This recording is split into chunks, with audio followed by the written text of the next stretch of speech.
warahmatullahi wabarakatuh. Pemirsa, sejumlah informasi penting seputar Kabupaten Kota Waringin Timur akan kami hadirkan untuk Anda. Kali ini bersama saya Blitaria Indri, berikut informasi selengkapnya.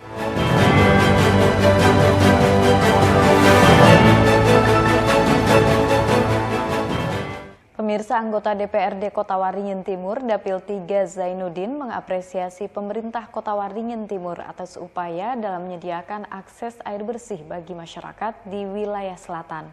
Selama ini pemirsa, warga di wilayah tersebut dilaporkan kesulitan mendapatkan air bersih. Belum lama ini Bupati Haliki Nur secara simbolis menyerahkan bantuan pemasangan sambungan rumah air bersih bagi masyarakat di 2 kecamatan di selatan Kota Waringin Timur. Anggota DPRD Kota Waringin Timur Dapil 3, Zainuddin, memberikan apresiasi kepada pemerintah Kota Waringin Timur yang telah memberikan fasilitas air bersih. Walaupun program itu baru mencapai Desa Parebok dan Sei Ijum Raya. Ia berharap program itu bisa terus dilanjutkan secara bertahap sebab penyediaan air bersih menjadi kebutuhan mendesak bagi masyarakat. Dengan adanya program tersebut diharapkan dapat mengurangi pengeluaran masyarakat untuk membeli air bersih serta mengatasi berbagai keluhan kesehatan akibat kurangnya akses air bersih. Adapun warga yang mendapat sambungan rumah air bersih berjumlah 310 rumah di Desa Sei Ijum Raya dan Desa Parebok. Selain itu juga ada 220 rumah lainnya yang akan segera mendapat sambungan air bersih. Pemerintah Kota Waringin Timur juga sedang mengupayakan masuknya PDAM di Kecamatan Pulau Hanaut. Masud Badarudin, Hayat TV. Informasi lainnya, pemirsa, Bawaslu Kabupaten Kota Waringin Timur memperluas pengawasan partisipatif dengan menggandeng organisasi kepemudaan. Keterlibatan masyarakat sebagai pengawasan partisipatif sebagai upaya mencegah hingga menemukan dugaan pelanggaran pilkada. Senin pagi, Bawaslu Kota Waringin Timur kembali menggelar sosialisasi terkait pengawasan pemilih partisipatif. Sosialisasi dilakukan kepada organisasi kepemudaan di daerah setempat. Pengawasan partisipatif merupakan langkah meningkatkan partisipasi masyarakat untuk mengawal dan mengawasi proses demokrasi ke arah lebih baik. Hal ini merupakan upaya mencegah berbagai bentuk dugaan pelanggaran yang berpotensi terjadi. Di samping itu, temuan dugaan pelanggaran pilkada dapat segera dilaporkan. Tingginya partisipasi masyarakat untuk bersama-sama melakukan pengawasan diharap mampu menciptakan pilkada yang berkualitas serta jujur dan adil tanpa kecurangan. Kawan-kawan itu bisa dikatakan relawan kami, diharapkan untuk bisa mencegah, pertama kan itu jalannya apabila ada dugaan pelanggaran, dan juga apabila terjadi dugaan pelanggarannya teman-teman bisa melaporkan kepada kami. Jadi istilahnya ya pasukan-pasukan kami di lapangan. Pertama mereka kan punya hak pilih juga, artinya mereka juga bisa untuk mensosialisasikan kepada tetangganya, keluarganya, masyarakat umum. Di tanggal 27 November itu ada penghitung pemilihan kepala daerah kan itu. Terus kedua juga diharapkan mereka juga bisa mencegah terjadinya dugaan-dugaan pelanggaran. Terus ketiga juga diharapkan mereka juga bisa apabila terjadi adanya dugaan pelanggaran bisa melaporkan kepada kami. Hari Aprilia Nur, salah seorang peserta sosialisasi, menginginkan pilkada berjalan lancar sesuai aturan, sehingga dirinya bersedia membantu Bawaslu mengawasi dan mengawal jalannya pilkada. Kita berharap bahwa pelaksanaan pilkada yang berjalan di Kotim khususnya itu berjalan sesuai dengan aturan yang ada, dan artinya kita sama-sama membuka mata untuk ikut sama-sama membantu mengawasi terkait mengenai jalannya pilkada nanti, mulai dari tahapan kampanye hingga tahapan akhir nanti, khususnya pada penghitung. Tujuannya itu supaya kita bisa sama-sama membantu meminimalisir kesalahan-kesalahan ataupun kecurangan-kecurangan yang akan terjadi nantinya, yang menjadi potensi besar pada pilkada tahun 2024 nantinya. Hari juga berharap Pilkada pada 27 November mampu menghasilkan pemimpin yang dapat merangkul seluruh masyarakat, serta mampu membangun daerah semakin baik demi kesejahteraan masyarakat. Masud Badarudin, Hayat TV. Setelah puluhan tahun menanti, warga di 2 kecamatan di wilayah selatan Kota Waringin Timur akhirnya bisa menikmati fasilitas air bersih. Air bersih dialirkan langsung ke rumah-rumah warga dari perusahaan daerah air minum. 2 kecamatan di selatan Kota Waringin Timur yang mendapat fasilitas air bersih dari PDAM adalah Kecamatan Teluk Sampit dan Kecamatan Mentaya Hilir Selatan.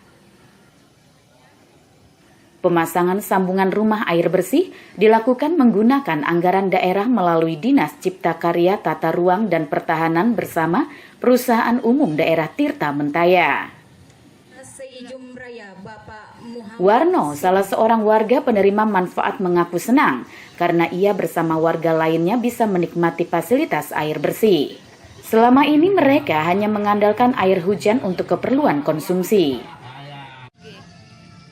Sementara untuk mandi, cuci, dan kakus, mereka terpaksa menggunakan air parit atau sumur yang keruh dan kotor. Sebelum digunakan, air tersebut terlebih dahulu dicampur dengan larutan kimia penjernih air. Kalau belum ada PDAM, nyatanya kan mandi air parit. Nah, kadang-kadang kalau sumurnya kering, paritnya pasang, disedot. Nah, begitu ditabung di dalam drum, nah baru diobati. Nah, diobati begitu, anyar bisa kami mandi. Kalau kada, mana bisa mandi. Nah, setelah ada PDAM, ya alhamdulillah kami bisa sehat lah. Kada ngobat lagi, karena ini kan air bersih dulu. Warga yang mendapat sambungan rumah air bersih berjumlah 310 rumah di Desa Sai Ijum Raya dan Desa Parebok. Selain itu juga ada 220 rumah lainnya yang akan segera mendapat sambungan air bersih. Tadi ada 310 sambungan rumah dan juga ada 200 lebih yang dalam tahap saat ini sedang penelitian meteran segala macam. Mudah-mudahan kita berharap kita mengungkapkan untuk daerah selatan terutama yang selama ini menjadi permasalahan yang berkepanjangan, yaitu dari dulu kalau sudah musim kemarau maka air di sini asin. Bahkan tadi air sumur pun bisa terkena terus dari air laut itu.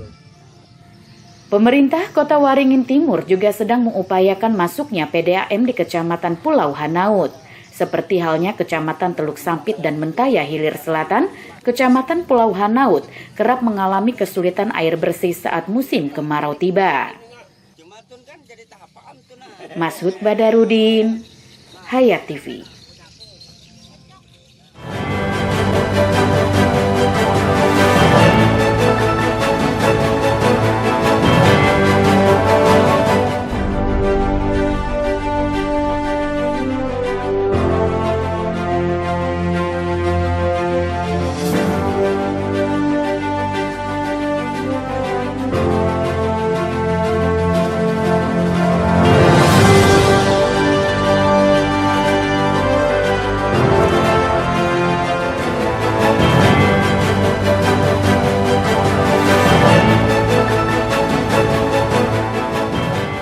Sementara itu, ratusan siswa Sekolah Dasar Negeri 1 Baabang Tengah Sampit untuk sementara waktu terpaksa harus menjalankan proses belajar di musola. Hal ini lantaran bangunan sekolah sedang dilakukan perbaikan. Musola Ar-Raudah di Jalan Muhuran Ali, Gang Tauhid, Senin pagi dipenuhi ratusan siswa sekolah dasar. Mereka merupakan siswa SDN 1 Baabang Tengah yang sedang menjalani proses belajar di rumah ibadah tersebut. Hal ini terpaksa dilakukan karena bangunan sekolah tempat mereka menimba ilmu akan dibangun ulang. Meski harus belajar di lantai teras musola, para siswa dan guru tetap semangat menjalani proses belajar mengajar. Pemanfaatan musola sebagai tempat sementara melakukan kegiatan belajar mengajar merupakan bentuk dukungan warga sekitar agar proses pendidikan tetap berjalan. Sejak 54 tahun berdiri, SDN 1 Baamang Tengah belum pernah tersentuh perbaikan dari pemerintah akibat sengketa lahan. Hal itu membuat bangunan sekolah yang berbahan kayu rusak parah, bahkan terbilang jauh dari kata layak untuk perkembangan anak. Setelah permasalahan sengketa lahan selesai, pemerintah kabupaten akhirnya dapat membangun gedung sekolah baru. Ini akan ada pembangunan di sini, insya Allah dimulai tanggal 14 September ini peletakan batu pertama. Kemudian masyarakat sini tuh sangat bersyukur, jadi masyarakat sini semuanya mensupport sekolah ini. Kemudian dari RT sendiri, warga sendiri menyediakan tempat untuk anak-anak belajar, sementara di sini harus disterilkan karena nanti masuk alat berat dan lain sebagainya untuk keamanan siswa dan siswa tetap belajar. Jadi kami dipinjamkan musola di Gang Tauhid. Kemudian di situ juga ada 3 kelas untuk belajar Iqra juga dipinjamkan. Itu kemarin, jadi masyarakat sini sangat antusias membantu. Karena apa? Karena mereka sangat merindukan sekali gedung baru di sini karena sekolah ini sudah 54 tahun memang belum ada pemugaran dan lain sebagainya. Itu dikarenakan ada sengketa tanah. Kemudian setelah selesai baru di tahun ini insya Allah sekolah baru bisa. Pembangunan gedung SDN 1 Baamang Tengah dimulai pada 14 September dan ditarget rampung sebelum akhir tahun. Selama pembangunan berjalan, proses belajar mengajar dilakukan di Musola Ar-Raudah. Masud Badarudin, Hayat TV. Meski baru 3 bulan menghirup udara bebas pasca mendekam di balik jeruji besi, ternyata tidak membuat Yudi jerah. Residivis tersebut kembali melakukan aksi jambret hingga diringkus polisi. Uang hasil curian digunakan pelaku untuk judi daring. Dengan tangan diborgol, Yudi, 25 tahun yang merupakan warga Sampit, Kota Waringin Timur, hanya bisa pasrah dan menundukkan wajahnya saat digiring polisi. Residivis pelaku jambret ini kembali diringkus usai melakukan aksi yang sama. Sekitar 3 bulan pasca menjalani kurungan penjara selama 1 tahun, pelaku sudah menjalankan aksi jambretnya sebanyak 7 kali. Pelaku rata-rata mengincar wanita sebagai korbannya. Aksi meresahkan itu terakhir dilancarkan di Jalan MT Haryono Sampit yang korbannya juga merupakan wanita. Menggunakan sepeda motor, pelaku mengincar ponsel yang ditaruh di dashboard sepeda motor korban dan membututinya. Memanfaatkan kelengahan korban, pelaku menggasak ponsel itu dan kabur.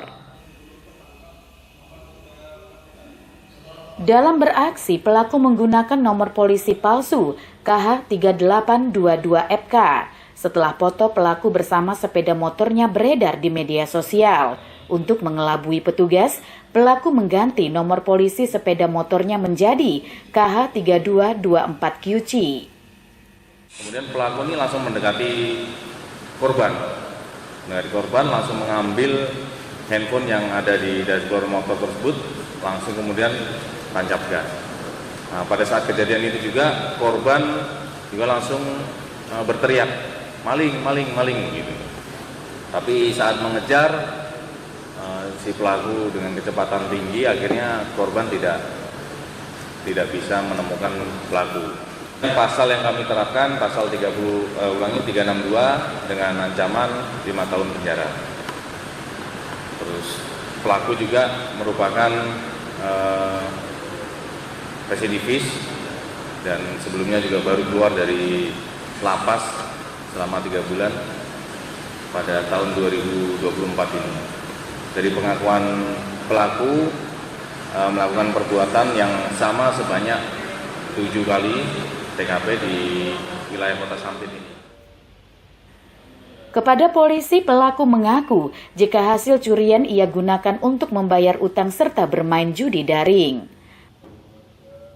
Atas perbuatannya, pelaku harus kembali mendekam di balik jeruji besi. Ia dijerat pasal 362 KUHP tentang pencurian dengan ancaman 5 tahun kurungan penjara.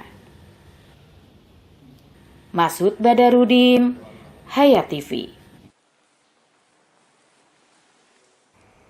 Demikian informasi tadi menutup perjumpaan kita kali ini. Mewakili kerabat kerja yang bertugas, saya Blitaria Indri, mohon undur diri dari hadapan Anda.